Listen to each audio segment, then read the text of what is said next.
Hey folks, Steve here with another Dark Sands video. This time we're going to try to get through turns 4 and 5 in this video. I've been managing to get maybe 2 turns in quite a long video. I appreciate folks who are watching and seeing as the game develops. A couple of things. I kind of screwed up some rules along the way, and I really wanted to kind of get through my playthrough with perfection, but I am human and I failed to do some things correctly. So in retrospect, I just want to speak to that kind of quickly. With the one in terms of play failure, I didn't quite figure out the best way to utilize the German armor. So last turn, I kind of put the Germans in an unfortunate situation, just in terms of the availability of the units and what they could do and where could they go. And I just couldn't get my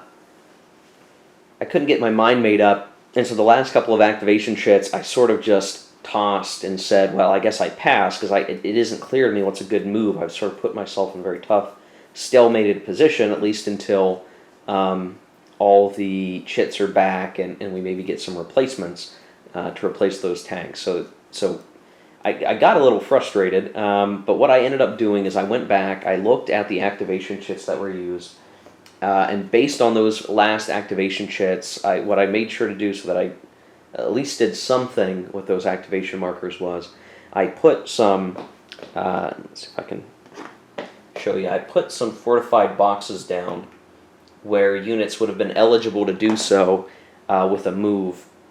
And I placed some fortified boxes. I had been forgetting to use them or not bothering to use them, mostly because things were so dynamic that it didn't make sense to put down a static defense like that. But I think in a couple of cases here where they were eligible, there were enough infantry steps available to do it, I went ahead and put those down. One other mistake that I've been making pretty much the whole time, I'm pretty certain, but I don't think the impact has been extraordinary, is that on the center map, and only on the center map, no more than 2 divisions, regiments, or brigades in any combination may add their defense factors to the defense of a hex or attack out of the hex in a single combat. Battalion-sized units are never affected by these limits. So there have probably been a few cases over these first couple of turns where I've attacked with a stack of 3 units that it's very possible one of those units should not have had their combat factors included. Now, I've been playing that both ways from the beginning, so I don't think that's necessarily benefited one side versus the other. If you really rewatched all my videos, you could probably make some assessment about whether or not that's true. But I've been making that mistake. So combat stacking is a very important thing. I've tried to put up in my game room here just a little post-it saying, combat stacking, so that I don't forget. And I will do my very level best to make sure I don't forget. I had also been for a long time switching between the mobile CRT and the assault CRT, because unfortunately on the player A chart, the assault CRT is at the top, and the one you use most of the time is actually in the middle. And I don't know how people like to look at their player A charts, but I sort of like to drift to the top if I see a CRT. And I've just been using the wrong one for a good chunk of the time. I don't think I did it every combat. I think there were several cases where I was doing it right, but there were a few times where I just used the wrong one. So I'm going to be redoubling my efforts to make sure I'm using the right combat results table. All that said, for all those mistakes and me being able to catch them and recognize them now, is still good. We're only basically 3 turns into a 17-turn game. We've got a lot of game left and still plenty of videos to come before I'm done with this playthrough. So hopefully all these sort of corrections I've caught will hold into the rest of the game, and we'll have a good solid rest of the playthrough here. Going into turn 4, which is what we're at the beginning of, we are going to end up with Allied or British initiative, so they will get to go first. But before we get into that, we actually do get a replacement step. This is the first time that we get a replacement step. So if I show you very briefly. Some of the, I haven't taken all the chits off of the track up there at the top, but I did move the turn marker up to turn 4. You'll see that here there's a replacement track, and it's matched up with each turn going forward in the game. And that is just to show and pull out, we'll place the replacement chits that are drawn for that turn. There's a little bit of a glare, so I'm going to adjust the camera a little bit so you can see this better. So we're going to use these chits here that are right below the track. You can see there are different stacks for 1941 and 1942 for each side. We will draw from those piles. I'll put them in the cup, I'll shake it up, I'll pull it out, and that will determine which, what are the replacements for each side. The Allies have an advantage in that they get to actually have some replacements saved, and the Axis do not get that benefit, but I think just based on the force count that we're looking at, I'm pretty sure the Axis are going to burn through all their replacements all the time anyway, just because, already we need 2 armor replacements, and those might be hard to come by, though the Axis will get a, you can see it right here, and on 5 and 7, basically every odd turn, I believe it's the Axis gets some extra automatic armor replacements. So we'll look at that as we go here. I just want to give this sort of intro to talk about some of the mistakes I've made. At this point, it still could be anybody's game because neither side has done well enough to push the enemy back into their own map, west versus east, and accrue additional victory points. Though the British are in Tobruk, which could be the deciding factor at the end of the game, but I suspect we'll see a whole lot of events between now and then. So okay, when I'll do a cut here, and we'll look at replacements. Okay, so here we are in the replacements phase. I'll note that there is a special Allied cadre regroup segment, but that is not until much later in the game in turns 13 through 17. And so with the replacement phase, we always do the Axis, and then we do the Allied. And so I've got all the 41 chits in the cup. We're going to give it a shake up, and I left the action chits out just so that the cup's empty. I'll put those back in here when we're done, according to the turn 4 action schedule. So shaking that up, and we got... okay, I'm going to put this on screen. I'll set it down where it's supposed to be, and then we'll talk about what it means. Okay, so I must have gotten a very good one. Try to get it to focus a little bit. All right, so I'm putting the chit down, and basically the way that this is, at least for the Axis, is that you're going to get a number of step replacements, I believe. Yeah, each one X, whatever the symbol is worth 1 step. So this is 1 Panzer or armored car replacement for the Germans. Then we get 1 infantry replacement for the Germans, and very specifically the gray German units. And then the bottom one that shows both a helmet and a tank outline. That doesn't mean you get 1 of each or one or the other. What it means is that that's actually for the Italians. The Italians may get replacements on a different cadence there, or may get some of them less often. And what that means is basically we get 1 step of any type for the Italians replaced. But it's only 1 step, and we'll have to pick. And I'll have to take a look here at the map and kind of figure out what we want to do there. So we won't get the extra step. It's 1 bonus step on odd number turns, but we at least get one of the German panzers will get a step back.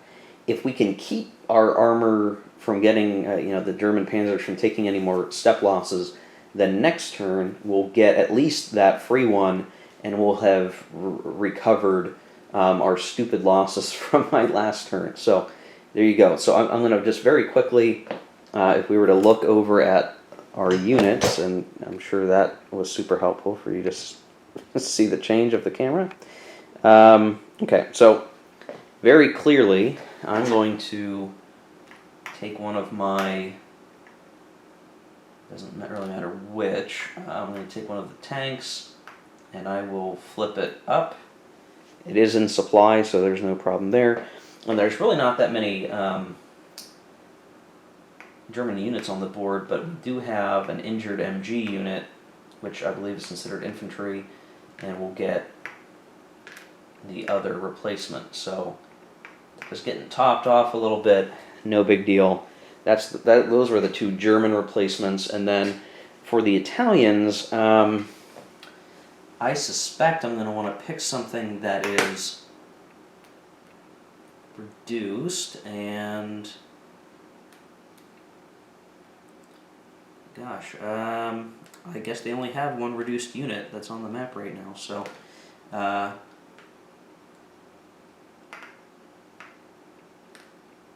you go. Relatively easy choices to make here for the Germans. And what we'll do is we'll put the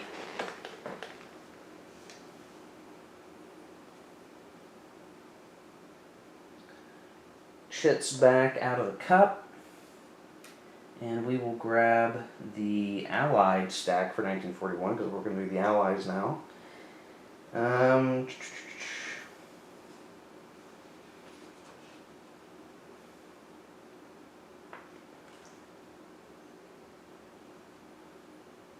We didn't have any rebuildable units, so we don't have to worry about that. And the Allies can save up to 3 tank and 3 infantry steps to be spent on later turns.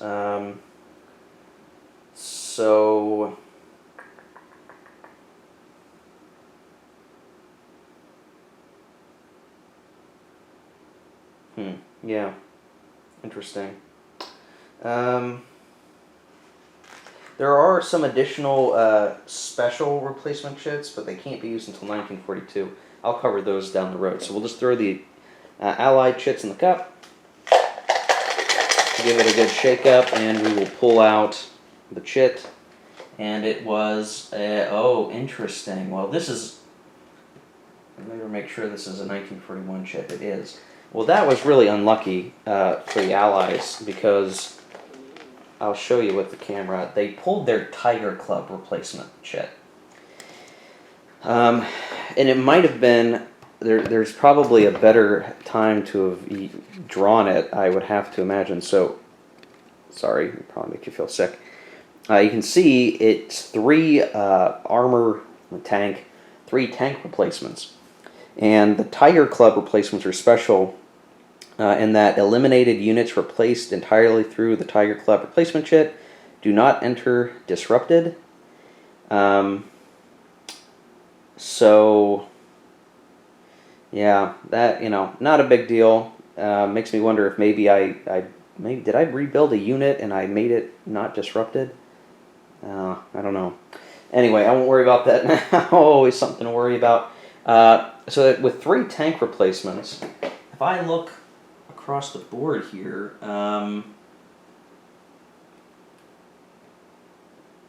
I don't have any. And so what we're going to do is, with that, we're going to take the save tank replacements and put that up to 3. And just to show that on the board here, you can see there's a saved replacements track. On the left, I have the infantry. On the right, I have the tank replacements. And again, because we can save up to 3, we have saved up to 3, and we can't save any more. So if next turn, on turn 5, the Allies draw a replacement chit that includes tank replacements, we may end up with some wasted replacements that might incentivize the Allies this turn to really leverage their tanks and maybe attack the weakened German tanks. That might be their best shot to make use of that, because if they take a loss, okay, fair enough, they ought to be able to replace it, assuming they don't get any eliminated units. They take a step loss to each of their tank units, that they're probably going to be in good shape. So, okay, well, that was the replacements phase, and we're going to look then at the action phase. We know the initiative. It's going to be the Allied initiative. So let's take a look at what the turn 4 action chit schedule looks like. Okay, like always, here are the activation chits for the turn. with turn 4, even with the Allies having the initiative, I'm not sure what they're going to be able to do with it.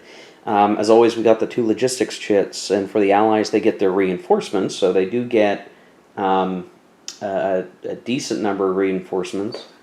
And it does look like they get several tanks, which is good to get them on the board, so that's great.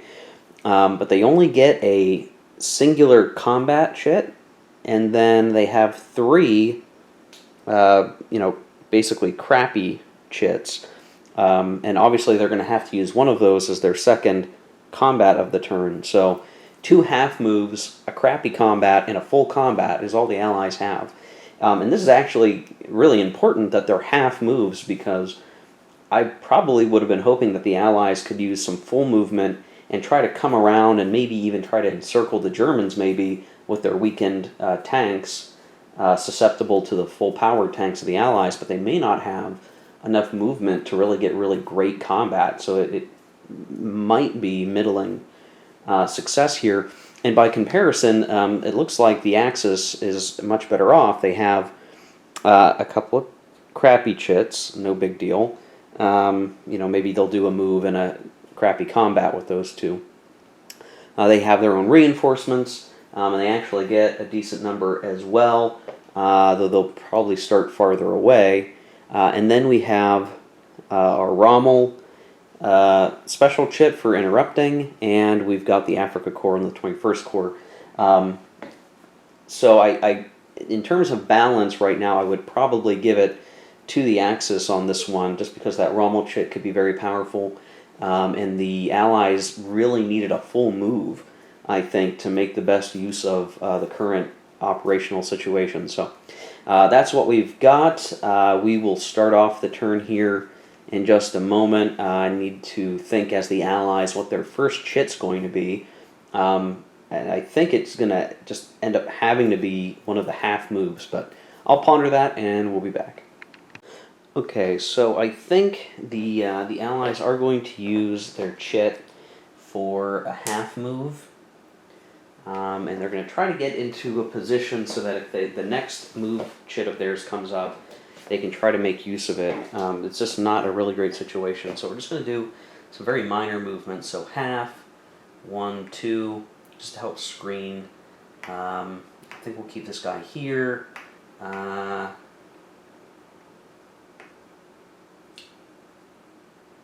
Zocs extend across wadis, so I will move this guy up here just so he's better prepared.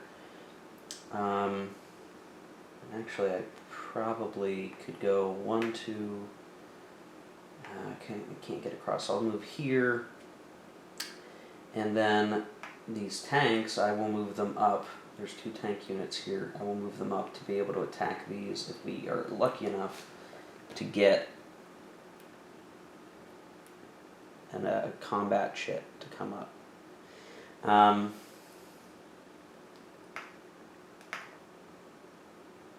I think I will move this unit here, though we lose the fortified box. That's fine. Everything else is as good as it can really be, and unfortunately we couldn't fix that unit there. That is reduced. So that's going to be the new situation. Not great, but for a half move, that's about all we can really get. So we'll start drawing from the cup next. Okay, so coming back with the moves completed again, just trying to screen where I can, and hopefully the Allies will either get another move marker, which will be their second and last move, and they can maybe get another unit or something into the battle against the tanks. I think that's possible. We could try that. And then they want their combat. So it's really going to come to how the chits come out for the Allies. And we'll see what happens. So we'll go ahead and we'll do a draw from the cup. As I'm doing that, you'll notice I've kept a lot of the Allies sort of behind this line of wadi ridges. It's better defense terrain for them at the moment, though. You know, they can't sit on their hands forever. They're going to have to attack to some degree, but we'll see. Alright, so the chit drawn is a German half move or combat. Well, I think a half move wouldn't be a terrible idea.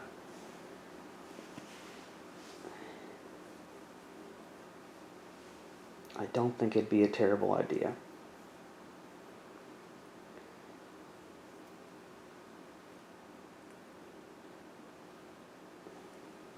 I think that may be the best thing for him.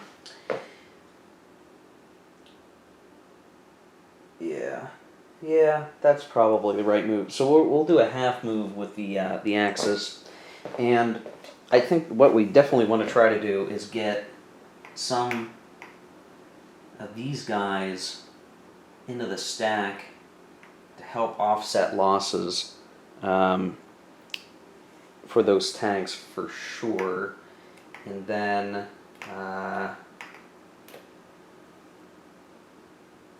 Let's see.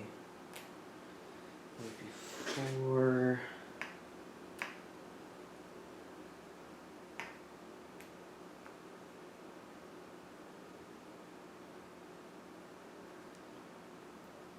I think we'll have these guys come up here, and they'll put a garrison behind.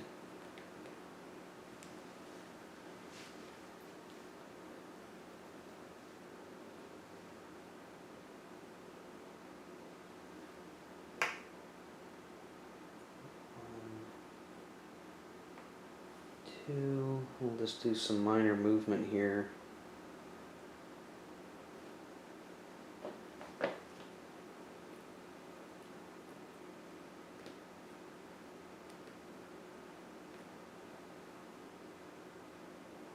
One, two, three. And I lose that fortified box. Okay, so you can kind of see I'm being a little careful because I don't want to get outflanked all the way down here, but I don't think that unit is going to have enough movement for a while to be a real danger. Once I'm finally starting to get the Axis units moved forward so they can be a little more useful. I don't think I want to change anything over here.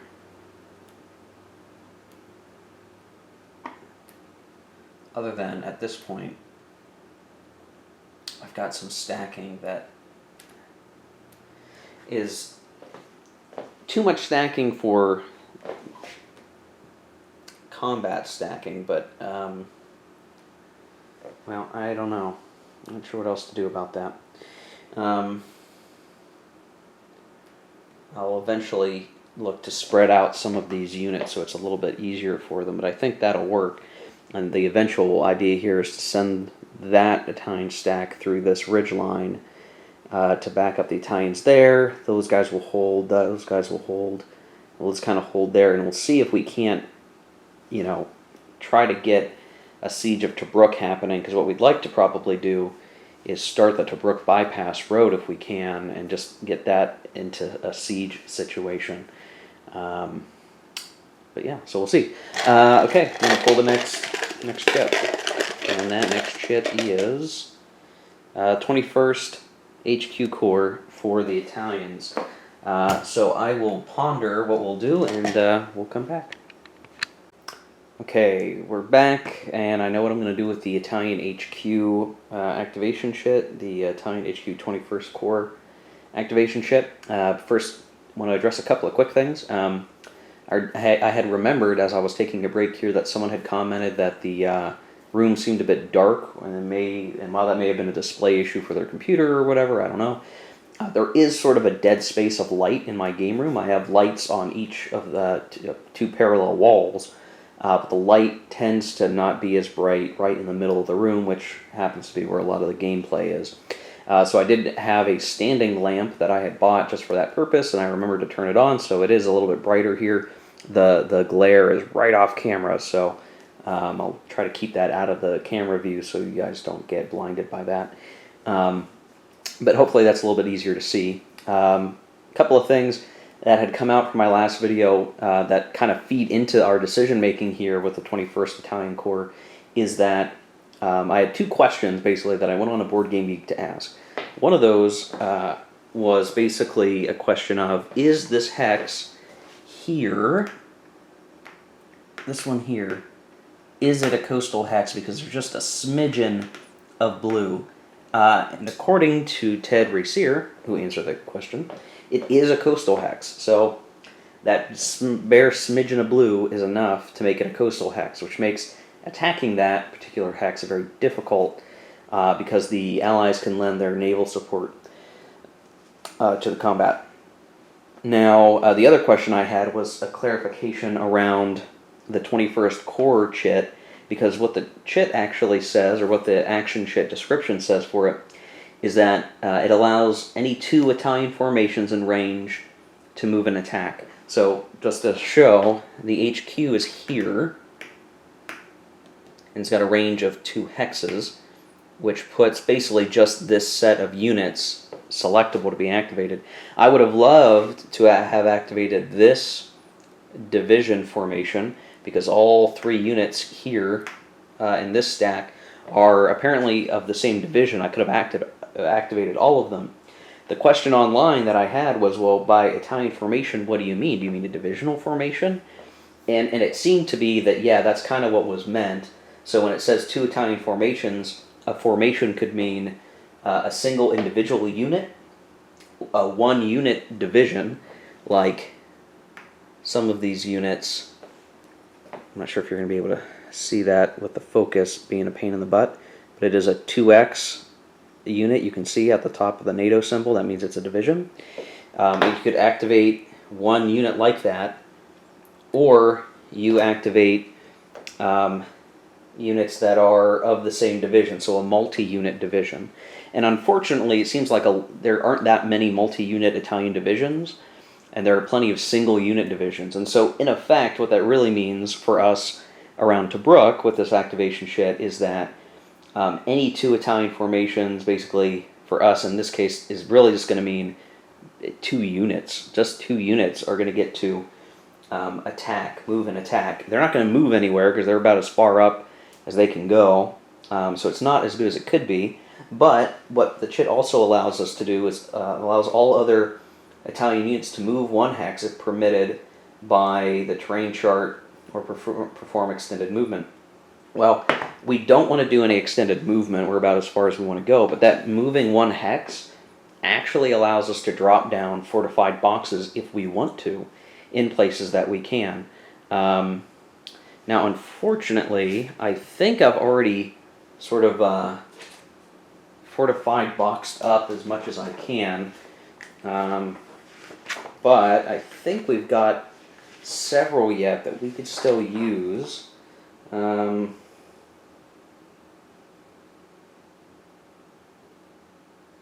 long as we don't build them in marsh, mountains, or fort hexes. So we do need a 2-step infantry unit to do it. And fortunately, we have a few scattered around that can do it. So we need a non-tank, non-out-of-supply 2-step unit. So just for the sake of fun, this unit can do it. So it's basically free. We'll go ahead and do that. This unit is actually a non-tank motorized infantry. So while we may not actually end up needing this, it is in effect free. So I say, why the heck not? Or was they? I think they were up 1. It came from here. 1, 2, 3. Nope, they were back. Okay. And then the rest of these guys are, for the most part, let's see, they're in a fortified box. They can't fortify here because they're in a fort hex, but we actually can place a fortified box here because this is a 2-step infantry unit. And these aren't mountains, this is merely rough terrain, and rough terrain can have fortified boxes placed. Okay, so that's essentially our moves, the free moves for everybody, but now the real question is, out of the units here, what do we want to do about attacking. So some of the trouble that we're going to have is that the Allies have the Tobruk fort hexes, which means they get to ignore retreats in 1941, and they get 1 defense factor per defending unit. So we would probably attack here, and if I just kind of look, it is rough, which gives a defensive factor. The fort gives a defensive factor, so it's a defensive factor of 6. And it ignores retreats. If we attacked, even picking our best attackers would have, what, 8? 8 at most to 6. That's barely 1-to-1 odds. And then if the Allies brought in their support, it might even end up getting bumped down to a 1-to-2. Well, I think we need to try to put danger on Tobruk. I think it's worth attacking. So what we'll do is we'll attack from 2 different hexes, just to make it easy. We'll attack with these 2 division-sized units, so the Pavia and the Savona ones. So 8 combat factors to 6. The oh, you know what? I think we actually could use our artillery. Let me double check the use of artillery here. I'm going to go off camera for a second. Okay, we're back. So yeah, we're going to be able to use artillery for the first time. So this is the 21st Corps artillery resource. So we'll be firing, it is 1-2 hexes away from the HQ. We'll also be using the Italian air. So right now, that would mean we're looking at, and the reason why we're doing this is the attacker has to provide its assets first, and then the defender responds. And we figure that the Allies probably could respond, so we might as well throw in all of our assets and make it count so that we can begin to isolate Tobruk, possibly. So that's going to be 10 combat factors to 6. That is still 1-to-1. And can the Allies put anything in there? Well, they can't get 2-to-1. If the Allies threw in their best planes and their navy, that would add +4.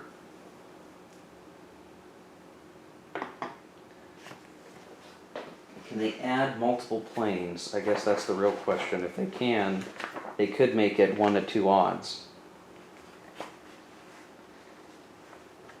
But then they won't have anything to aid an armor attack.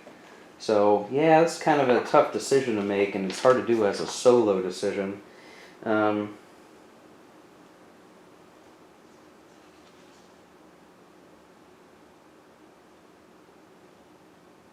Yeah, more than one. Okay.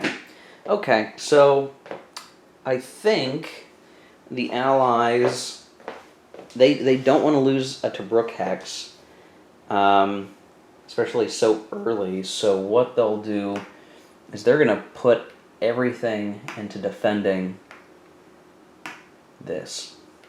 So that's going to actually add 5 combat factors to the combat. So 5 plus the 6 already there is 11. 10 to 11 is not 1-to-1 odds, and because you round or sort of shift in favor of the defender, because it's 10 to 11, it actually drops down to a 1-to-2 odds. And at this point, there's nothing else that the Germans, or rather the Italians, can do about that. And so they're just going to have to roll the die, and we'll see what happens. The best they can do is if they roll a 6, they simply force a retreat, and the British ignore a retreat.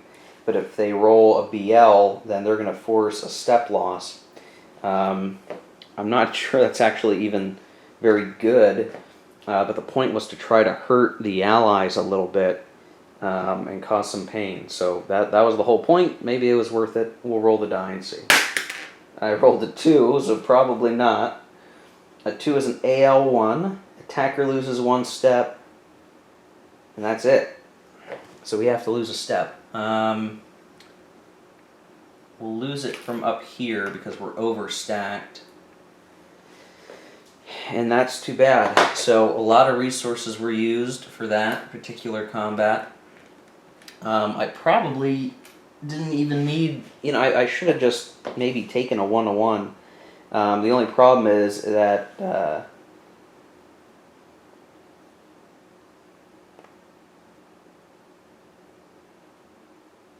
they could have rolled a 1 and the attackers could have been eliminated. So I guess this may have been a bad play for the Allies to dump all their resources there, but because usually in terms of the low odds die rolls, even the best result is a DR, and they would get to ignore the DR. So I may have made a bad play here, but reality is it's a bad play for both sides because they just expended a bunch of resources. So I guess that's even, and the Italians ended up getting punished for it anyway. So I think that's fair and that's fine. We'll deal with it. So that's the end of that. We'll draw the next chit. And I should keep in mind that the Germans can opt to go with the Rommel chit.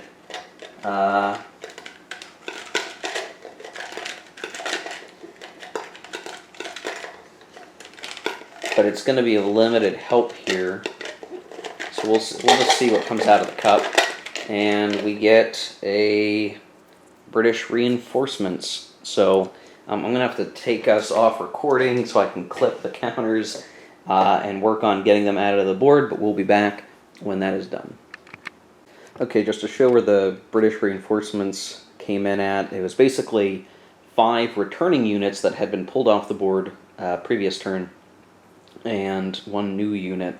The new unit, or one of the units, happened to be a pretty strong tank unit, and you're able to put up to 2 reinforcements into Brook if you control it as the Allies, but unfortunately the pre-existing units there would have meant adding 2 would have violated stacking, so we could only put 1 new unit into Brook, but fortunately it's a pretty strong unit that we picked to go there, so I think Brook's going to be pretty safe just with that many units involved and based there. Then we could put 2 units in Immersa Matra, which we did do, so I'm going to take us over there somehow. There we go. So, fighting with the camera.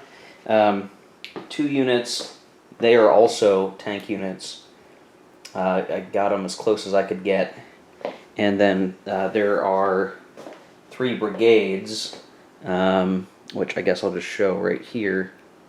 These 3 brigades had to get set up in Alexandria, and they will certainly be looking to try to make their way down the rail line, but unfortunately we're not likely to get any extended movement, so they're coming in as reinforcements as close as they can get, and I think what this is just going to signal to the Axis is that they need to get moving over here, because those reinforcements are going to be a hurting, and I don't think the Italians can really stand up to concentrated Allied tank units, so we'll have to see what happens there. But okay, those reinforcements are done. We will draw the next chit, and it is Allied half move in combat. I think we're going to have to try to make the best of that as we can. So I'm going to take us off recording. I'm going to think through where we're going to go with that, and I'll be back. Okay, so the Allied half move is done. And I had to make some tough calls. So first of all, it's a half move, so we can't use extended movement to get our reinforcements going. That was one thing we just knew from the beginning of the turn we weren't going to get a full move. So the various units are making their way west, and they're doing what they can. So there's that. In the actual area of operations, I've had to pull back here. So first of all, I I put down fortified boxes where I could, which wasn't hard to do. But the whole gambit with the Allied tanks being here was to hope to get the combat shit before this reinforcement came in to attack like that. And obviously things have changed since that first move, which is kind of how the game works, right? The chits come out the way they come out. Sometimes they come out in a way that isn't to your liking for strategy. So the Axis got to move. They reinforced with the machine gunner battalion. That increased the defense factors in that hex. And then also since then, I made sort of the very foolish mistake maybe of using all of the Allied assets. So all the Air Force that maybe would have been supporting the attack against those reduced German tanks were used up. So it was either leave those units there or pull them back to this hex, which has a garrison in it and the name location. I decided to move them back because while the rough of this hex provides one defensive factor, the garrison's providing two. So from a pure, combat factor standpoint, it was better to pull back, because even if we attack, all of our movement's done after this for the turn as the British. If our attack comes up, that attack against that German stack would have just been useless, so we had to pull back. Now, I'm a little bit feeling, well, maybe a lot. I'm feeling pretty good as the Allies, actually, all things considered, because we have a pretty strong setup into Brook, so this is relatively safe. We're still protecting this little valley. We've got our tanks there ready to oppose the German tanks. We've got units all along here screening the desert. And it doesn't really seem like the Germans have a very obvious route of advancement at this point. We've got these units sort of set up defensively behind the wadis with fortified boxes where capable, where they're able to be placed anyway. I can't put them everywhere because not every unit the Allies have out there is two-step, so that's sort of a problem, but not too bad. So if we can maintain this line like that, the Allies are actually in decent shape. And as we bring on these reinforcements, however slowly it's happening, they can reinforce. I can either reinforce down here and then create a wraparound attack coming up through this way, possibly. Or I can simply continue to build up forces here, try to push through the middle, or push the Italians out. And I think, just with the reinforcement schedule being what it is, I think the Allies are advantaged that way, that as long as they can hold a decent location, their reinforcements will allow them to project a proper attack if they want to. But right now, let's say this line holds for the rest of the game somehow, and I can just maintain our holdings like this through all the battles and reinforcements, everything else. Well, the Allies will win with 3 victory points because they control Sollum, Bardia, and Tobruk. Each are worth a victory point at the end of the game. Neither side, again, has gotten good enough to get, middle of the game victory points from doing very well and pushing their opponent back. So right now it's just a tug of war, but whoever's got those, couple of inches over the middle line here in the form of these victory point hexes on the center map will win the game. So I'm feeling good as the Allies at the moment. It's hard to find where's the obvious location to hurt the Allies right now, but we'll see. So that's over with. We're going to draw from the cup. I don't quite yet see an obvious place to use the Rommel chit, so we'll wait to see what happens. All right, next chit. We didn't get any logistics chits, and we pulled German or Axis reinforcements. I got to clip some counters, so we'll be back when that is done, and I've placed the reinforcements. Okay, so I've got the Axis reinforcements settled out. I'm going to try to show this. You can see all the glare. I'm sorry. So we got a couple of... there's a bit of a glare, but those are armored car units. They went to Eligela. I managed to get a maximum stack of a couple of regiments, a battalion, and a tank battalion in Benghazi. They're the closest of the reinforcements except for one unit, and I'll explain that in a second. So they've got to do the whole, run down the desert road to get all the way over towards Tobruk. They'll have to move pretty quickly, I guess, and I think the road is faster than the desert trail. So I think that's quickest.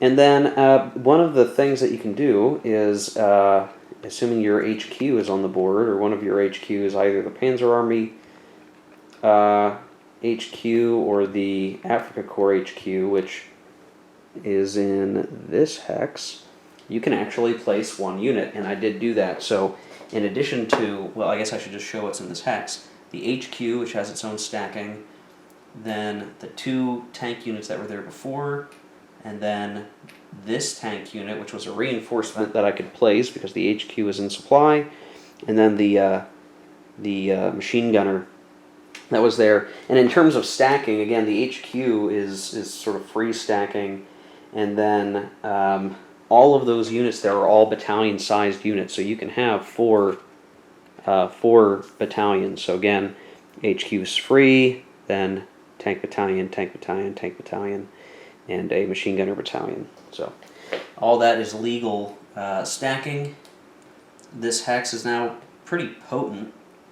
Obviously we have our combat stacking issues, so probably what we'd end up doing is moving out a little bit and then attacking. So we would, as we would move, they would separate into 2 stacks, and then the 2 stacks would attack. In terms of other assets that we got, I sort of have them scattered up here. I should probably kept them together real quick. We got a Luftwaffe aircraft here, you can see. And then on the right-hand side, you see 2 new counters, the +2 and the +4 on the counters. Those are anti-tank guns. And these are actually going to be pretty useful, I think, because what you do is, during a combat step, you use the asset, and it attaches itself to a unit. And then that unit gets a +2 and a +4 to its combat values anytime you're dealing with allied tank units. So there's certainly more allied tank units to come. We will utilize these to attempt to mitigate the advantage that those allied tanks will bring to the board.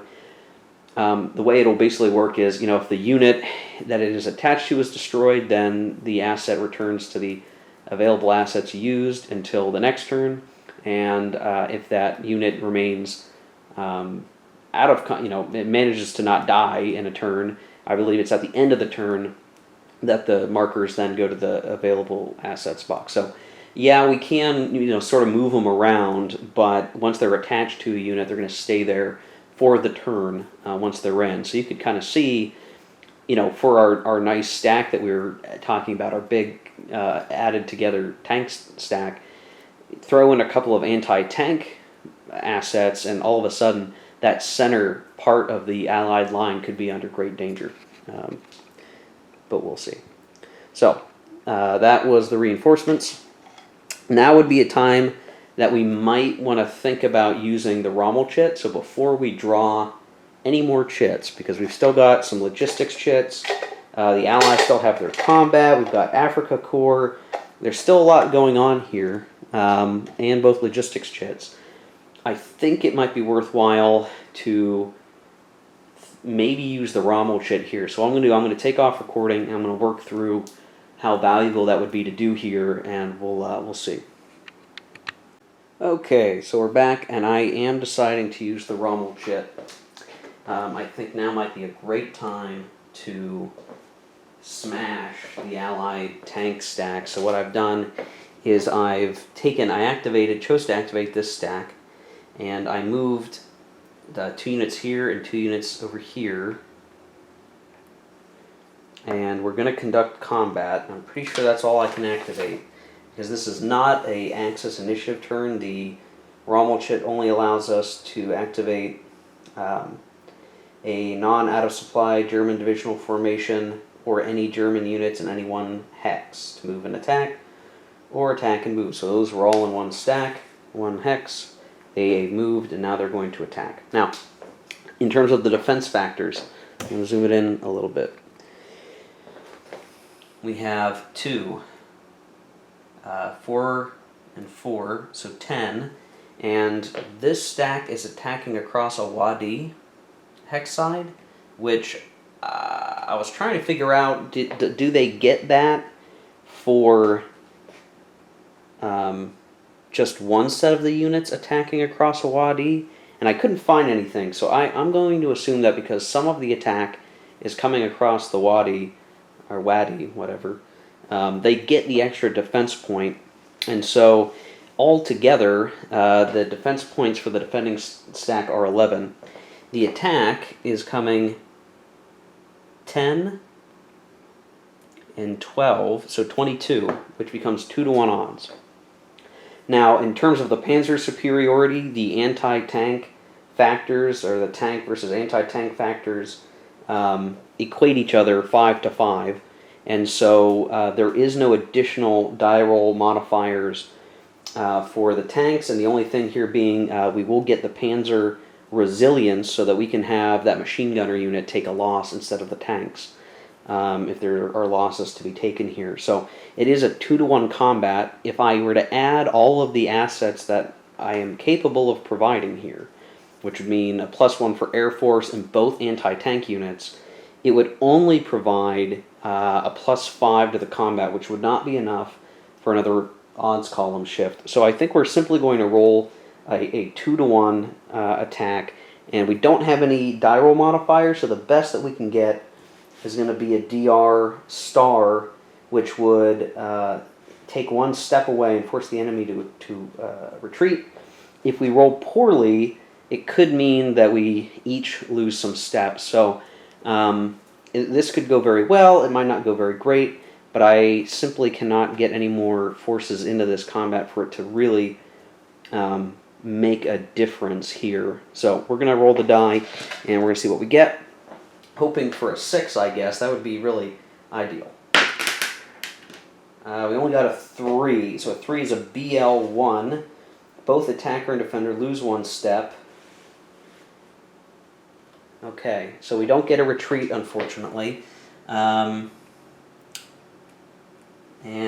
I guess the question is, do they lose the garrison? That would actually be pretty important if they do.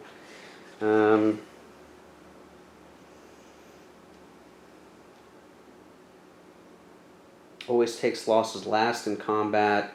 Eliminated, forced to retreat. Okay. So the Allies will have to lose a step from one of the tank units here. And the Germans will use their resilience to take a step loss from the machine gunners. So that did not go as well as it maybe could have gone, unfortunately. So yeah, that's what happens. We'll have to see what happens next. Okay, so that's complete.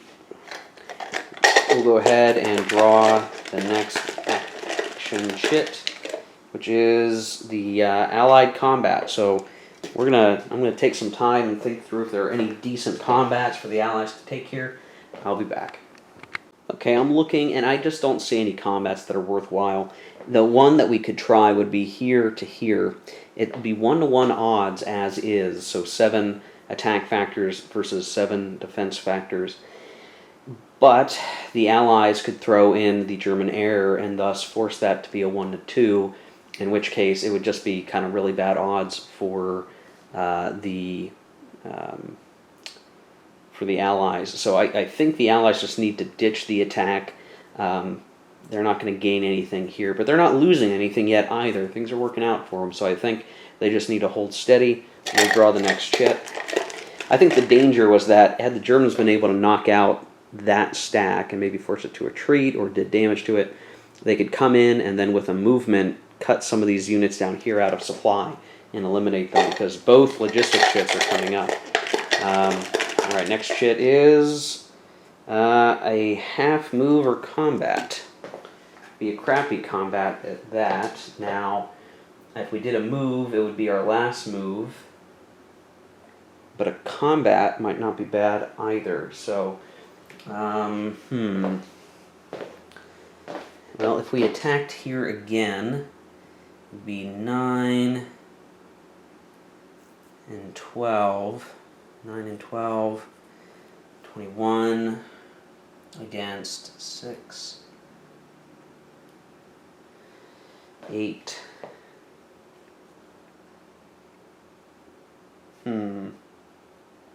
21 to 8. That'd be 2 to 1.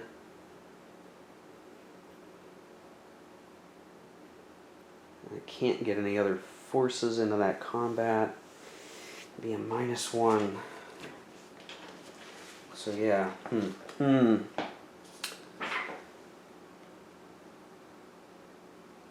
21 to 8. Really, 21 to 9. So it'd still be 2 to 1 odds. 2 to 1 odds with a -1. We'd have to roll well. We'd have to roll well. But we can also attack elsewhere.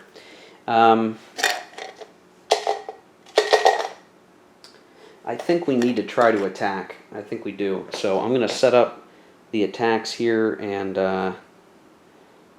one thing supposedly is that even if it's an Italian plane or a German plane, it can be used to support, a battle even if it doesn't have those units. So we could use the German plane in the north here to attack in Tobruk if we wanted to, if we needed that extra,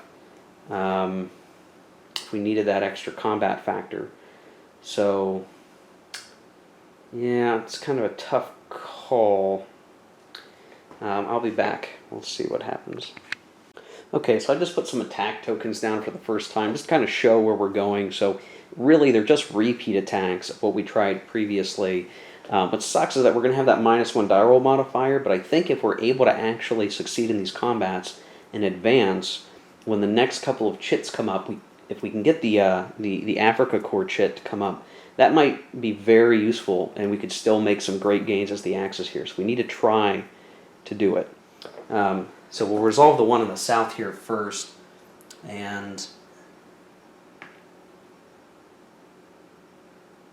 there are going to be some things that are going to be a little bit different in this attack that I've realized a little bit. So the defense factors are going to be 8, 9, again the Wadi, and then the attacking factors are going to be 21. So 21 to 9, that's 2 to 1 odds.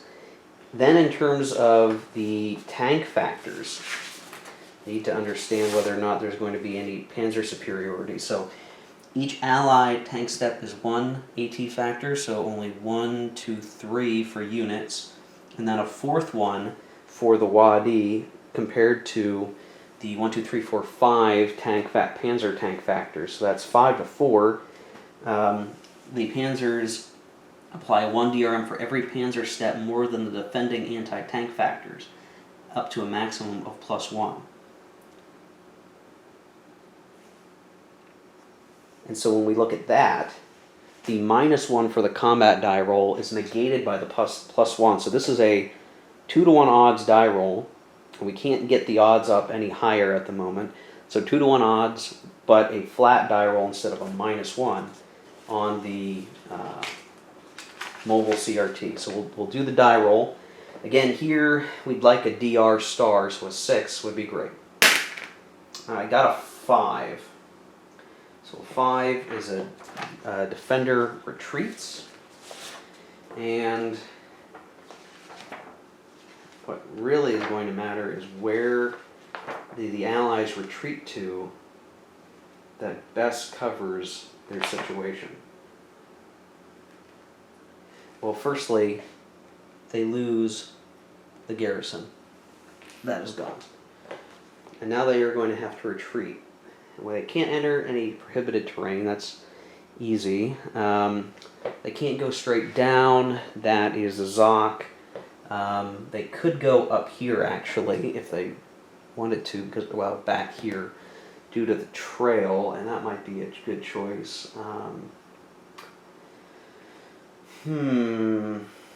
Retreating units must retreat 4 hexes on the center map, so we've got to go 4.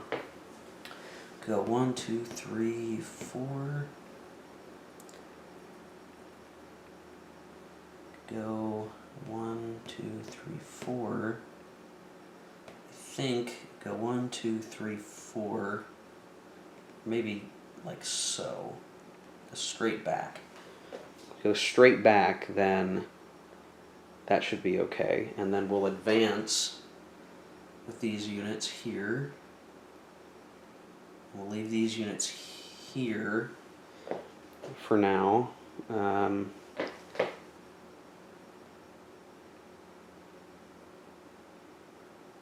Well, actually, we'll reallocate everyone like that.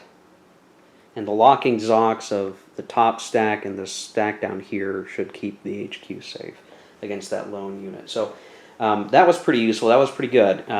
We just forced the British out, and that's dislodged some of the situation around Tobruk and could open up for some cutting off of units down in the south. Again, it's going to depend on the chits. Over here in the north, let me get the thing centered a little bit better. So all the Allied support is out. The assets are done. So if we follow our combat stacking, the reality is we can only get a couple of units to attack out of here. So I moved one just out of the way. We have 2 divisions attack here, and 2, well, it's a division and a brigade, but there you go. These 2 units attack here. That's going to be our attack. So the defensive factors present are 4, +1 for the rough terrain, +1 for the fort is 6. And then we have attacking 6 and 8, so 14. 14 to 6 is 2-to-1 odds.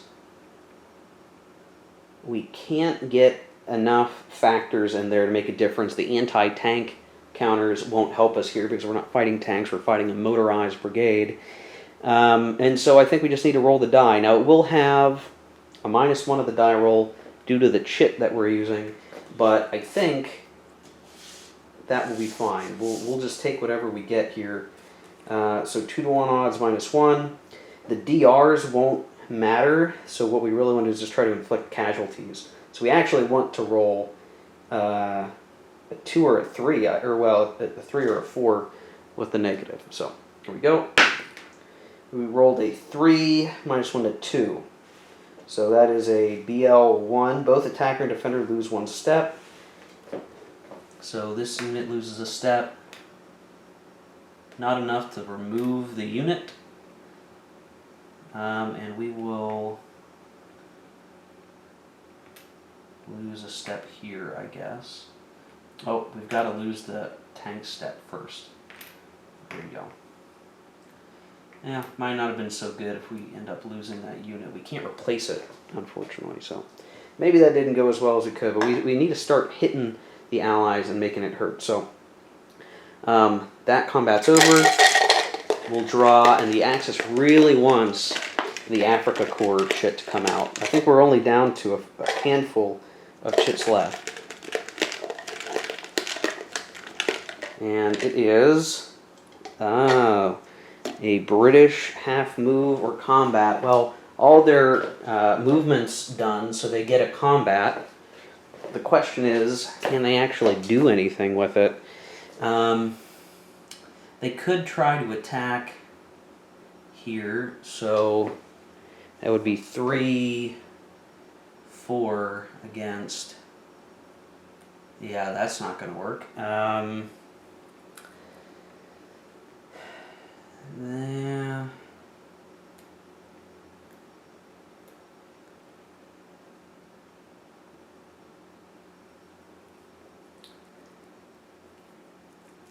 Yeah, I don't see where they can really make any gains here, unfortunately. I don't think they're going to have to ditch the combat marker. There's just no... Anything they would try to do would likely backfire and then make the next Axis chit pool, whenever Africa Corps comes up, that much better. So we just need to hold steady.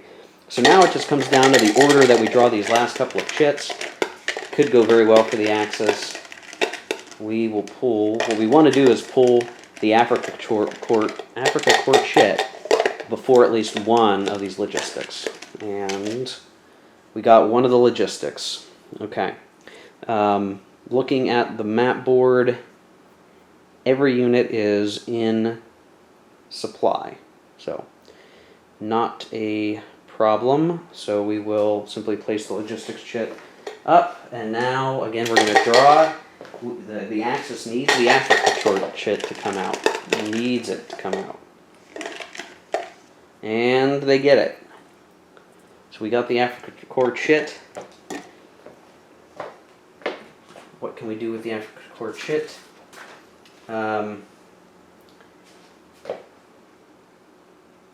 Allows non-out-of-supply Axis units in range of the Panzer Army Africa HQ to move and attack if they are on the west and center map sections only. Okay, well that's the case, and we've still got, well, 1, 2, so we can only really activate this stack here, but that may be all that we really need, because they're going to get their full movement, so this could very well be a coup for them here.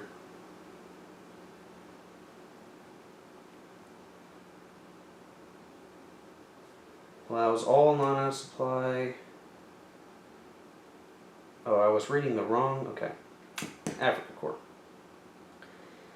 Allows all non-out supply units of the 15th and 21st Panzer Division and any one Italian divisional formation in range of the Africa Corps HQ to move and attack. The Africa Corps must be non-out supply. Okay. So, what that really means is that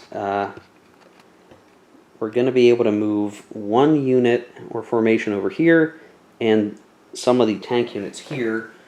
15th, 21st. Unfortunately, we're not going to be able to use the machine gunner, so we're going to have to be careful of that. But we can move all of these tanks somewhere. We need to think about where we want to go. And again,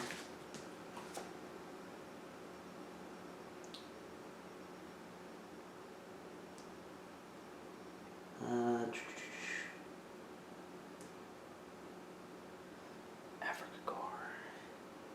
Any one Italian divisional formation, and all of these guys are in the same division, so they can all move. That's really what's going to be kind of important here. Man, okay. I may need to think about this for a little bit, about what's the best option. I'll be back. Okay, I think the Germans and the Italians have gotten themselves a very good position. So, what I've done for movement is I left these two reduced units here to guard the El Adem spot. And I guess I probably would have moved the HQ up. I assume I can. I'm pretty sure I can. Move them up. Then some of these other 21st and 15th tank units first moved here, and then they're in an enemy zone of control, right? But there's German infiltration movement, so any stack consisting of only units from those panzer divisions, including at least one panzer battalion, may move directly from one enemy zone of control to another, provided that that ZOC is not being projected by a tank unit. It is not. The train being entered is clear. It is.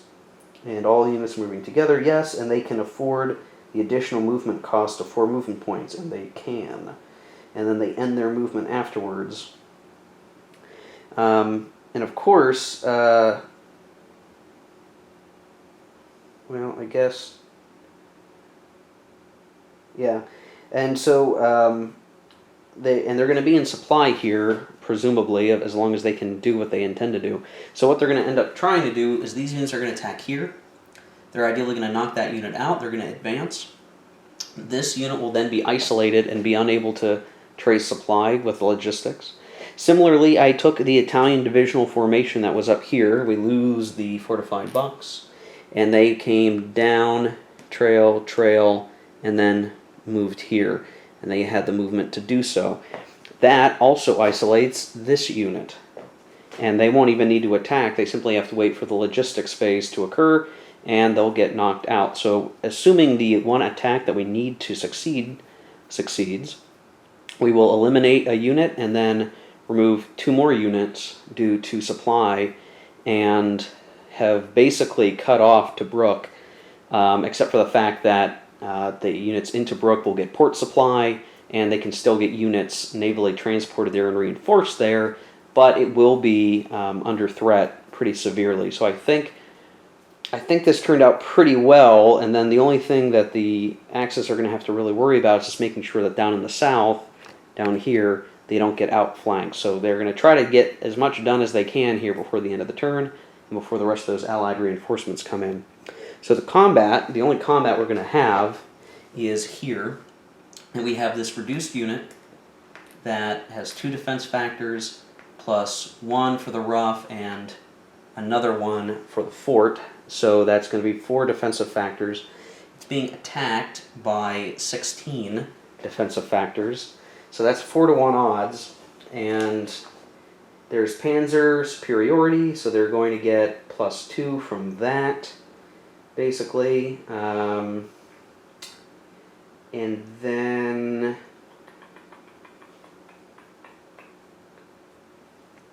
there's the Panzer Shock, which actually is then going to make it so that their factors...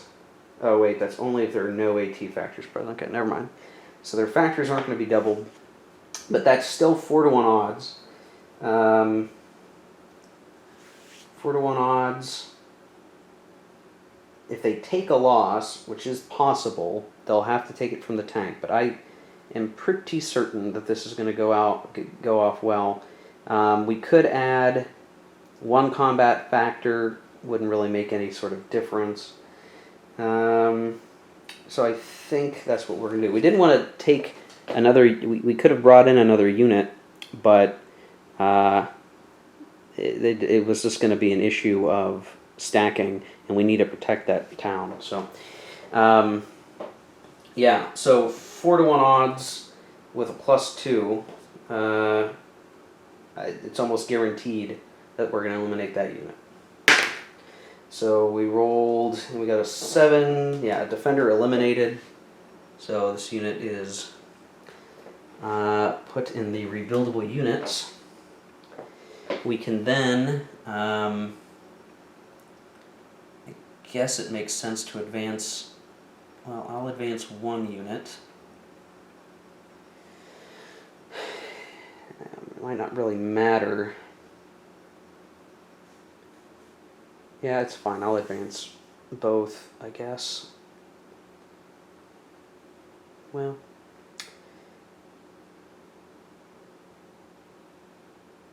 no, I don't. I can advance both of them, and it doesn't matter. So both advance because their Zocs block the supply for this unit. I'm pretty certain. I'm pretty certain anyway. I just dropped my tweezers, no big deal.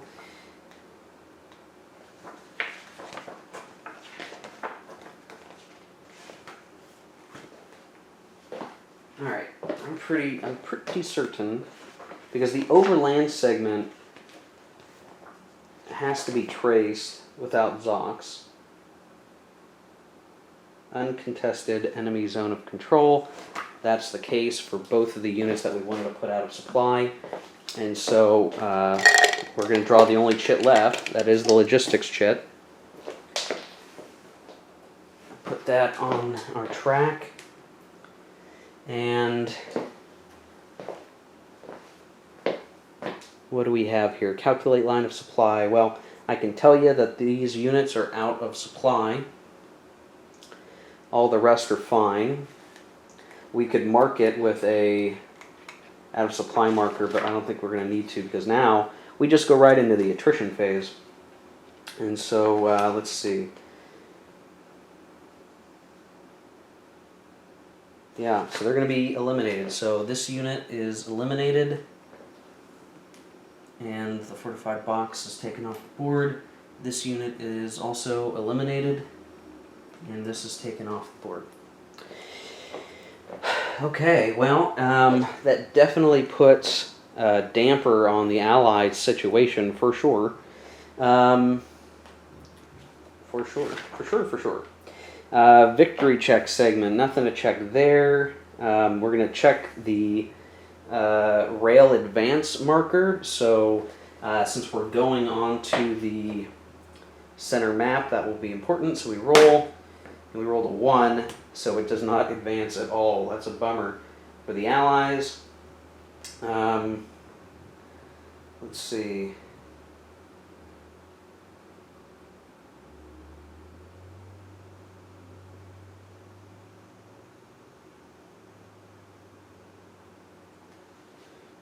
Interesting. If the status of the Tobruk bypass road is not built, the Allies control Tobruk and the Axis occupy all 4 bypass hexes during the building segment. Move the marker from not built to building. Yeah, so we've got a while to build it. We actually have to be in each of these hexes. We're only in one of them, unfortunately, so that'll have to wait before we can start building the Tobruk bypass road. That is sort of a problem, I guess, except that as long as we control this hex, we can still trace if we have, as long as that's a contested hex, I'm pretty sure. So we don't necessarily need to build the Tobruk bypass road because we do have that middle hex there. If we ever lost it, that could be a problem. So we'll just have to decide what we want to do about that later. Disruption removal. There was no disruption. Asset availability segment. So we'll flip all of the assets back and we'll look at turn 5. So we'll be back. Okay, going into turn 5, the Allies are going to retain initiative because they have the symbol on the turn track, and the previous action chit records didn't lead to the Allies having 2 in a row, so it's going to be Allies with the first chit pull again. I did draw the reinforcements, so the Axis ended up getting a superfluous tank replacement, and so they, in effect, lost 1, I guess, that they could have otherwise had. And then they only got a single infantry. That was actually enough to bring the 2 units that we had at the crossroads there from the last combat last turn to full strength. So really, the Germans at least are doing just fine in terms of strength. We've got some reduced Italian units and didn't get any replacements for those, so we're just going to have to be careful.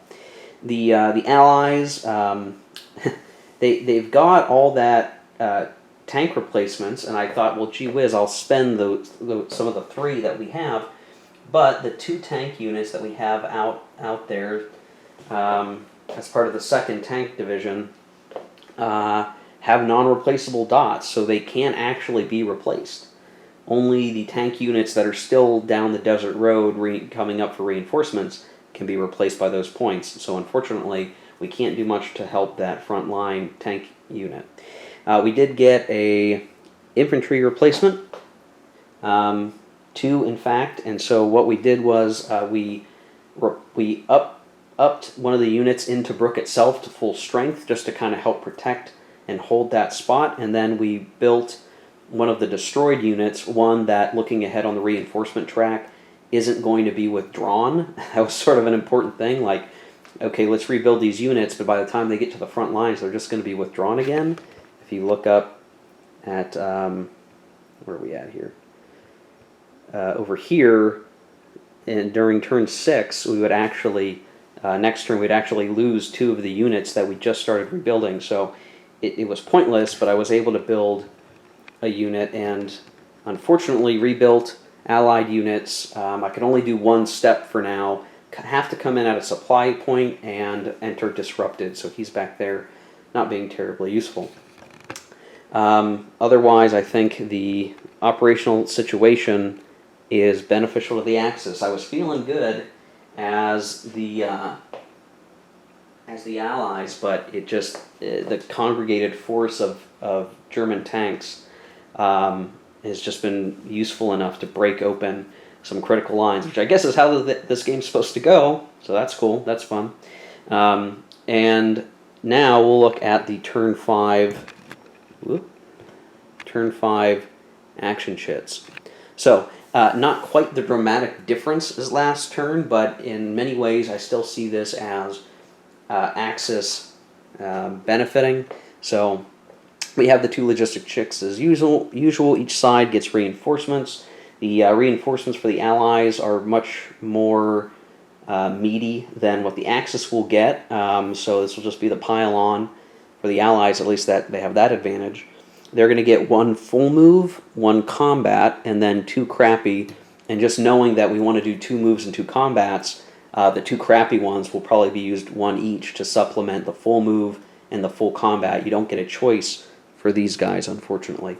Now for the Axis, they get the reinforcement, they get the Rommel chit to use as needed, and then we get our Africa Corps and 21st Corps, and then we get a crappy move. There are some units that I'm realizing last turn I probably could have moved when I played the Africa Corps, but I ended up not doing that. It was the armored car unit that's sort of supporting a machine gun unit. So it's going to be kind of weird because, you know, as cool as these Axis chits are, they're really focused around HQ units, where you'll notice the Allies are not. They sort of have, I don't know if it's better command or what, but they just seem to have, they're less concerned about the HQ, where when we activate units with the Axis chits, we're really reliant on the HQs being nearby, the units that we want to activate are nearby, and doing what we want them to do. So I think that's going to be one tough thing. We'll have to just be really careful, because I think even some of our tank units are a little farther away than we really would like them to be compared to the Africa Corps HQ. So I don't know. It'll be interesting as the situation develops. What's interesting is if I looked to the next turn, so the turn 6 chits, for some reason, and I don't know if it's, you know, because it's fall and the action's slowing down or what, but next turn the Allies are only going to get their reinforcement chit and 2 crappy movement or combat chits, and even the Axis only get Rommel, Africa Corps, and 21st Corps. So next turn is going to be really constrained, and I think it means for the Axis this turn is going to be really important to do as much damage as possible so that the Allies have minimal capability to react, and then the next turn, you know, with the slight edge and activations, we ought to be able to clean up house a little bit. So if we're really fortunate, we might see the Axis retake Bardia and Solemn between this turn and next turn. That's at least going to be their short-term goal, and if they're able to do that, then, you know, we're going to be in good shape for that. So, okay. With the Allies being first to go, I'll need to think about what they want to do. They can either try to position themselves for some counterattacks, or they can try to rebuild a new line that's a little more defendable now that they've sort of lost the center a little bit. So I'll have to spend some time thinking through it. We'll be back. Okay, so here's the situation. The British have chosen to use their full move to bring all their units up if they could, and to arrange a new defensive line that could be used to hold. Now, some of that movement got a little goofed up. I thought I had more movement than I really did for a unit, and it didn't work out super great, but I figured out I'm at least in good shape until the next Allied move. So I ended up having to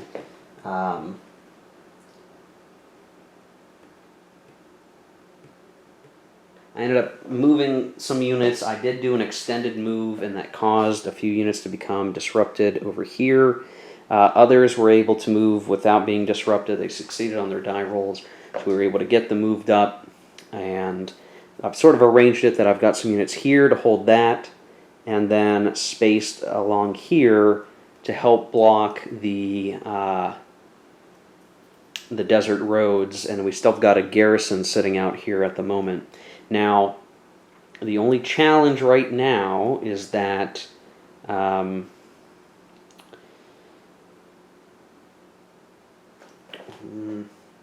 I think the main challenge right now is just that the Axis might try to come down this way, but it would take quite a bit of movement to get all the way around those units to cut them off. So I think for the moment we're in good shape. We brought up some new Allied tank units, and you know, we'll let Tobruk be Tobruk, and we'll see how long they can hold out. They are still immune to retreats, but if enough force is concentrated there, they could still take the fort itself. But it'd be a tough nut to crack at this point. So I don't suspect that Tobruk's going to go away anytime soon. We may end up simply just leaving it to be besieged with all of the Italians sort of holding the line there where they're at least partially useful, maybe even build that Tobruk bypass line, and the Germans will fight out in the desert and try to cut the Allies out. So that's what we got, and we'll start drawing from the cup next. Okay, so the first chit we pulled was the the Africa Corps. So we're going to be able to activate the Italian units here because they're near the HQ, and then the rest of the 21st and 15th Panzer Divisions will get to move. It is still a little bit troubling that we're going to have to be careful about the machine gun units because they move on a different cadence and command structure, so that's going to be a bit of a challenge for us to deal with here. But such is the way that it is. So we're going to do moving in combat. So we'll simply have these guys go. 1, 2. We'll plop garrison, and we'll do 1, 2, 3, 4. And then we'll do 1, 2, 3, 4, 5, 6. Simply just to get up and around the units so we can start blocking some of the desert road. Over here, we'll do 1, 2, 3, 4, 5.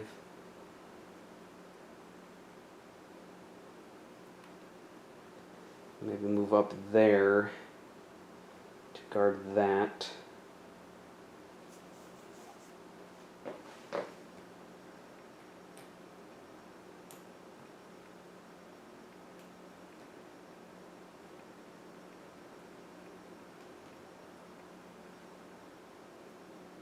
What sucks is that we're sort of stuck. We put some of those Panzer units up there. Oh, actually, you know what? We'll send him up here, and instead we'll have these units then travel over here, and we'll have these guys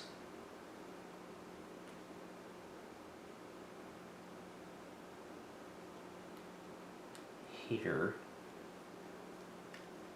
As they pass through, I believe we can leave a garrison. Give a quick double check of that.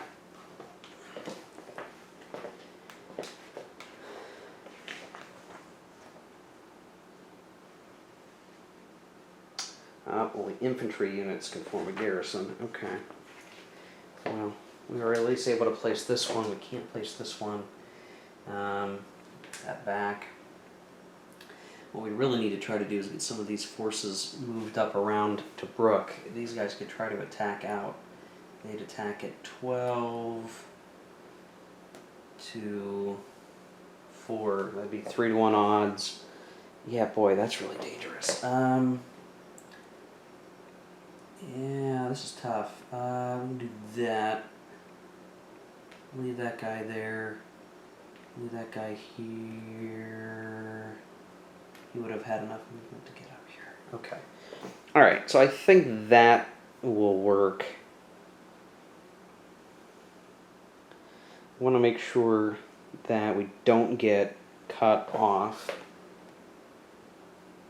So 1, 2. Actually, we could even go all the way up here, and that would be relatively safe. Unless, let's see. Well, this attack will go off, and then we'll have the desert road protected. So, yeah, I think this will work. This will work just fine, and then we'll do some. We'll we'll do some combats because this should be easy to knock. We need to kind of knock that unit out to make sure our lines are secure. So we'll do a combat there. That's 12 to 2, 6 to 1 odds. Almost don't even need to roll. Yeah, roll the 6, eliminated, and we advance after combat. We'll even advance this unit here just so he's not exposed. And then up above, this will probably be a bloodbath, honestly, but we've got 7 versus 10, 18 to 7. That's 2 to 1 odds, but there's a +2, and our tank factors are doubled in this particular battle, so that's actually, let's see, 16, 32, 34, 34 to 7, 34 to 7. If we tossed in some support,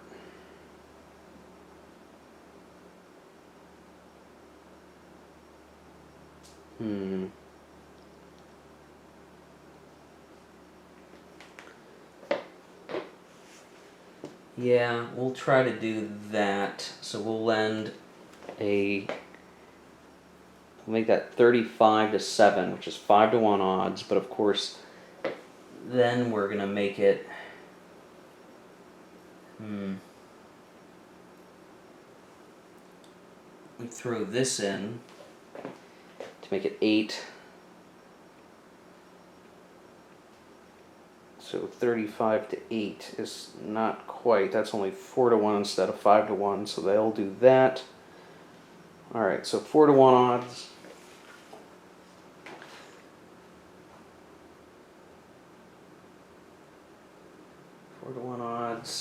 It's pretty good with a +2 to the die roll for the Panzer superiority. With the Panzer shock, yeah, I mean this is a great fight for Panzer. Oof. Well, I rolled a 1, +2 is a 3. So 3 on a 4 to 1 is retreats and takes a step loss. So the garrison's removed. These are used up. And this unit has to take a step loss. And can retreat because the Zocs don't go over the ridge. So we'll go 1, 2, 3, 4 here. These units will advance after combat, like so. Okay. Alright, well that could have gone better, I guess, but it wasn't too bad. We didn't get an exchange result, which is good. So, alright. So that was it for that activation.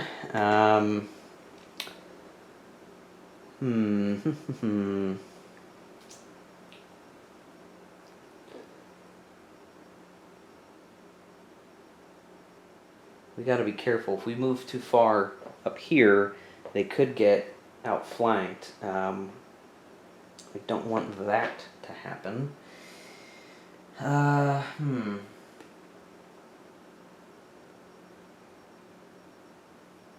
Yeah, it's going to be tough. We don't have enough movement. I don't want to use the Rommel chit yet.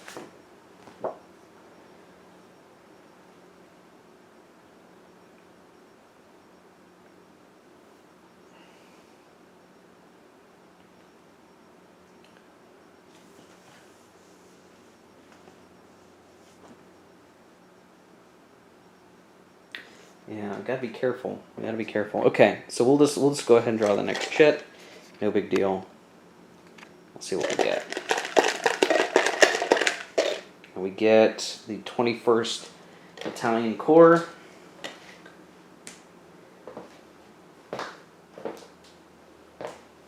What do we want to do there? Well, if all the other units can move 1 hex, let's see. We can put down a garrison here and also a fortified box.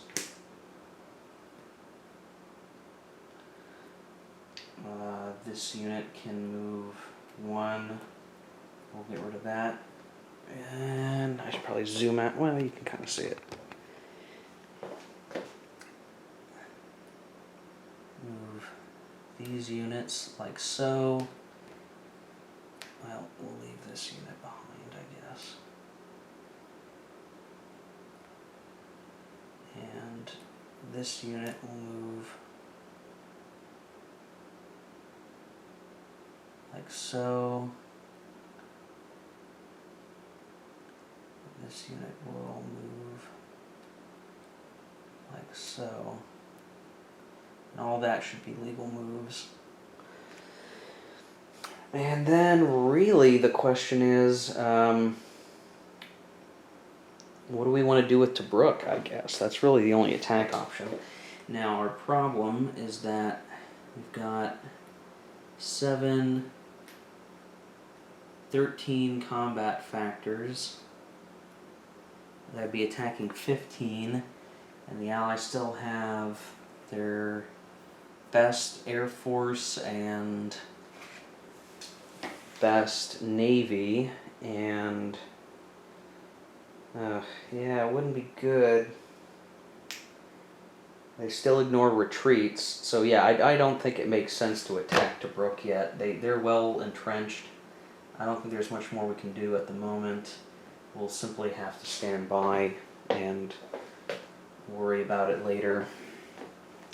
Okay, not a very exciting play, but we were able to move some guys around, and that works. Alright, next is the Allied crappy move or combat. Combat's not going to do us any good. A move could be useful.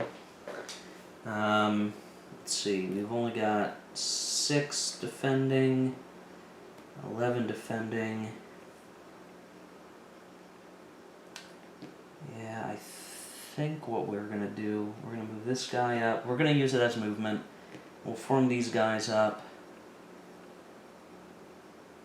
And we'll form these guys up. Just to help defend the situation. It's a little congested, but I still don't think the Axis have a very clear path to wrap around them yet. They can still screen. Over here, do 1, 2, and we'll leave them here, so we've got Solemn garrisoned with some of these disrupted units. Half their movement doesn't get them super duper far, but they were at least able to move up a little bit. Okay, next chit is logistics. Everybody's in supply at the moment, so nothing too exciting there. I think it'll be hard to get anyone else out of supply at this point. Next chit is the other logistics chit. Okay, so no one's going to be put out of supply the rest of this turn. It's going to be all about killing units for position. Next we get the Allied reinforcement chit. So I'm going to go off camera, clip some counters, and get them ready for placement. I'll be back. Okay, so when it comes to the reinforcements, we got actually some Polish guys and some New Zealander guys joining the fray. Now, unfortunately, Tobruk is kind of stacked up. The only way we could get another unit into Tobruk directly is if it was a battalion-sized unit, I believe. So for now, it's stocked up, but there's enough defensive factors that it won't fall anytime soon. And so the rest of the units had to come over on the east map, so they are there. Managed to get a couple in Mersa Matra, and then over by Alexandria. They will do what they can to get closer. We will probably, on the next Allied move, use naval movement to take those New Zealanders from Mersa Matra and bring them directly to Bardia, I think, if that is a port, and it is. So we'll probably do that on the next move. Oh, wait. Oh no, I used up all my movement for the Allies, so they won't do that. Well, they'll join the fight eventually. That's about as much as I can hope for. Alright, only a couple more chits left. Then it's the Axis reinforcements, so we'll be back for that. Okay, I did the reinforcements, and of course I forgot that that I had the German reinforcements from last turn that never really moved after they came in, and since then we've been able to activate the Africa Corps, and several of these units are actually included in the Africa Corps 15th and 21st Divisions, and so I have done an extended move to this desert town with them, and it's my own fault for forgetting about them. I brought them up there. They can react and attack from that point. I think that's about as fair as I can really be, because I forgot about them. I'm so hyper-focused on the center map, I forgot about them. The new reinforcements, however, have gone into Benghazi and El Agheila. There were some units that could not activate with the Africa Corps, so I will just pretend like they didn't move, or maybe they shouldn't have never have moved, so I left them there. So there's still some Axis forces that need to start moving up to the front, and we'll get here eventually. So we will just have to go from there. Now, the things that are left in the chit are an Axis move and or crappy mover attack, allied crappy mover attack, and the allied combat. I think what we want to try to do maybe now is use that Rommel chit.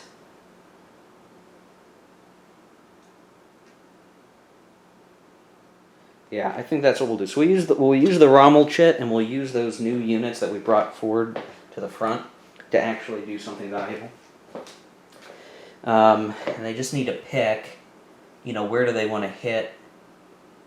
Where do they want to hit the Allies? And I think it would make sense to swing down this way. So this whole stack will move 1, 2, 3, 4, 5, 6.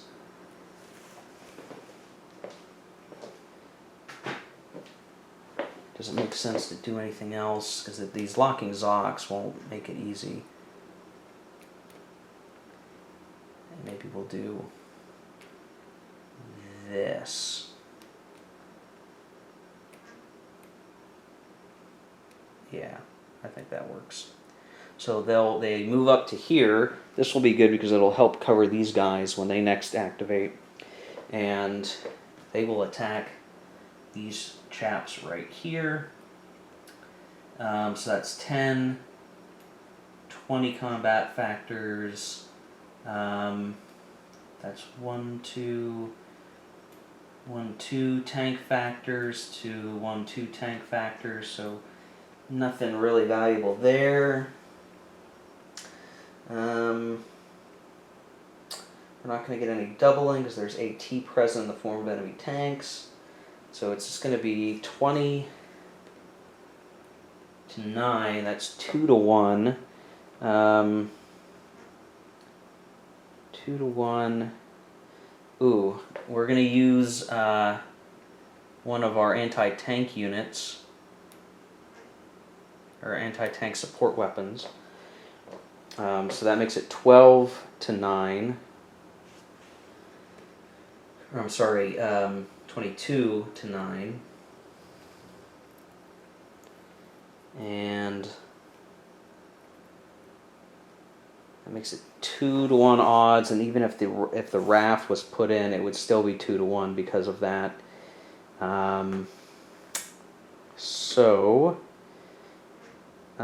Yeah, it's going to be 2 to 1 odds, no modifiers, and we're going to roll the dice and see what happens here.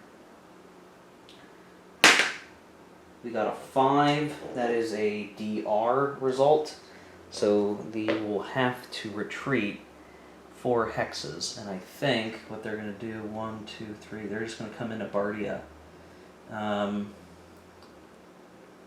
And I think we'll have this unit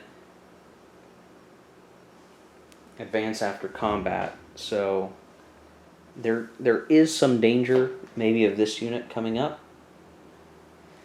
So Yeah, maybe we won't advance after combat. I think that's fine. That's fine there. So we managed to push back the British, and it'll really depend on what comes up in the pits next. See what happens. So we will draw, and it is the Allied combat marker. Well, it doesn't look like they have much to do here. So they do have 9 combat factors that wouldn't be very valuable attacking here unless they wanted to lose more units, and they're already reduced.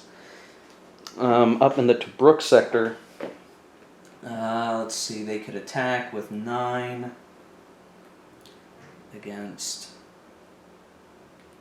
9. Yeah, it might hurt some. Well, that actually might make sense to do for the British if they can wear down the Italians. The British can replace their forces in Tobruk more easily. So we might actually attack here. So the defenders could only defend with 2, so they'd have 7 plus the rough would be 8. And then the Italians don't get the fort benefit. Yeah. Ugh, gosh. So it would be 8. They'd be attacking with 9, so that'd be 1-to-1 odds.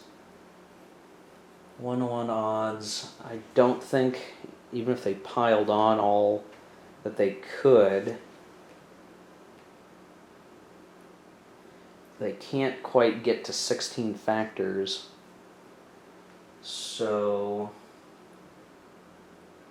yeah, they're going to do 1-to-1 odds. I mean, why not? Because if they can force losses, it's very likely that the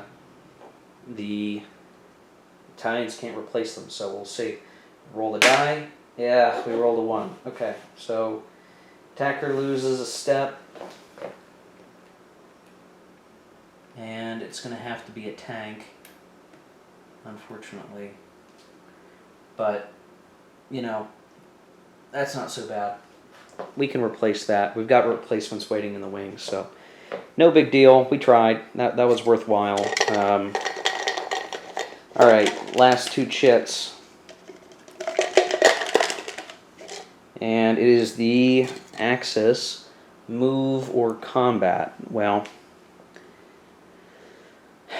knowing that this is the end of the turn, and they're not going to get to do anything else, they could do combat to try to eliminate some units. Movement might not be terrible either. So let's think this through. Especially knowing that the Allies will get some response. If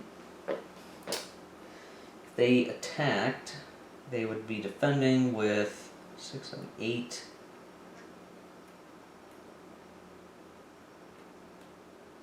Be attacking with 12. But if we moved, we could simply get real close in on them. So I think we'll do it as a half move. We'll move these forces here. We'll move these forces up to here. And let's see.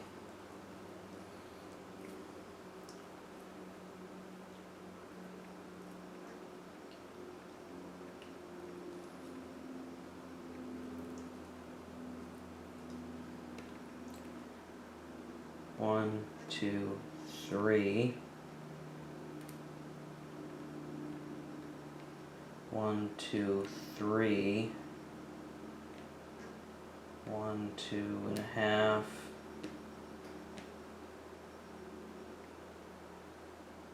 1, 2, 1, 2, 3.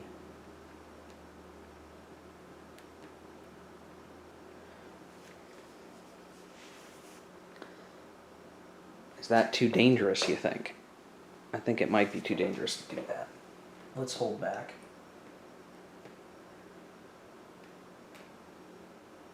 Let's just get these guys kind of situated.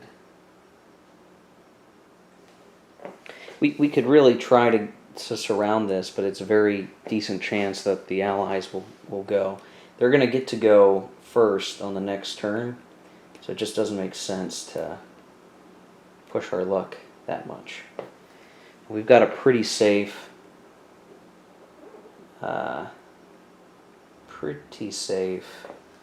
backyard.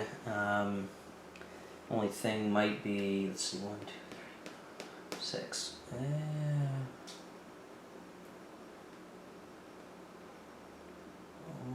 Yeah, we're actually okay. We can trace through contested Zocs. Fine. Okay. Yeah, I think we're okay. I think that's as good as it can get, and is fine. I don't think there's much more that the Allies are going to be able to do, or even try to do, at this point. Probably some of the other movement we ought to try.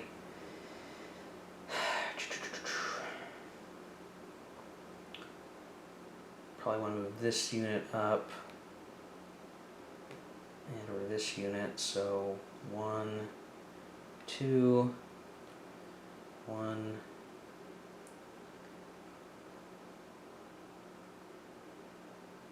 1, 2, 3, 4.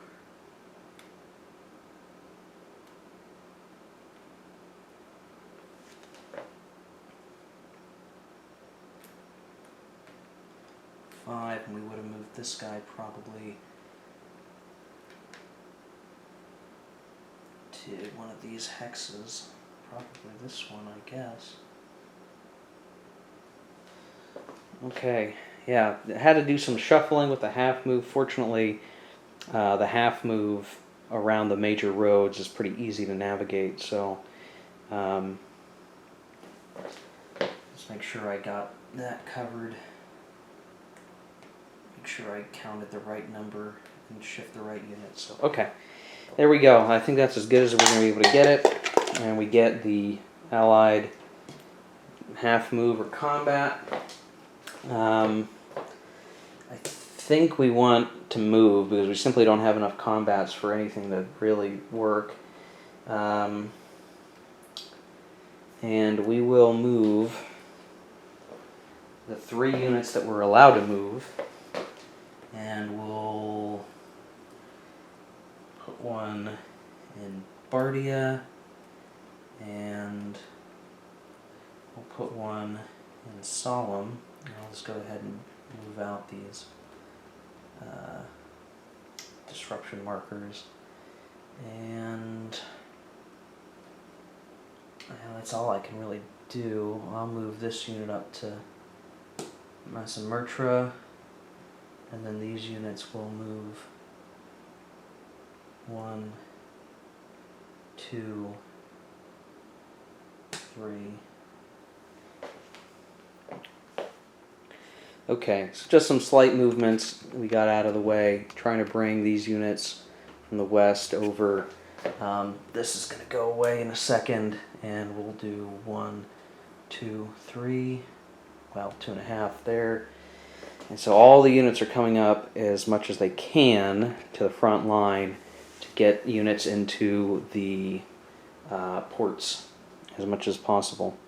Okay, so I think that is it for the activities there. Sorry for the glare.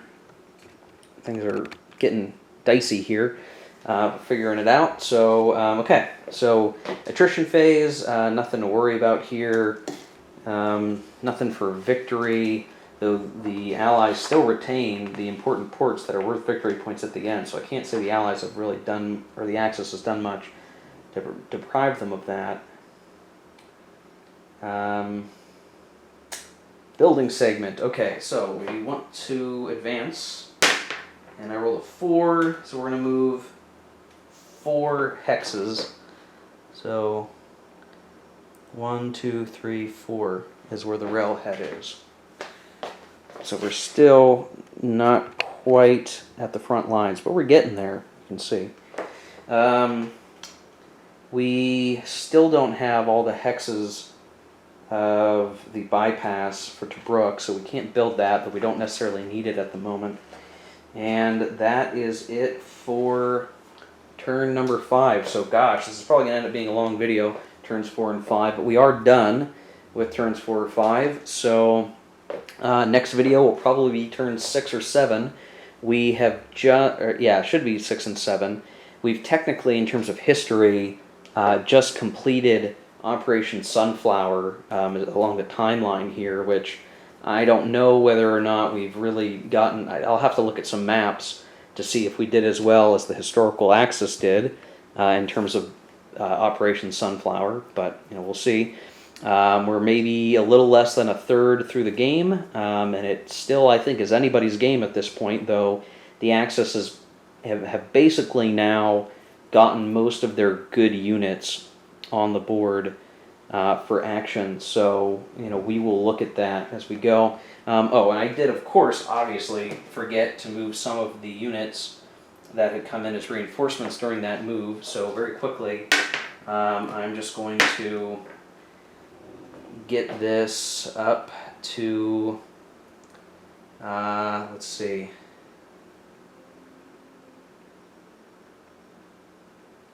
we'll do that, and I'm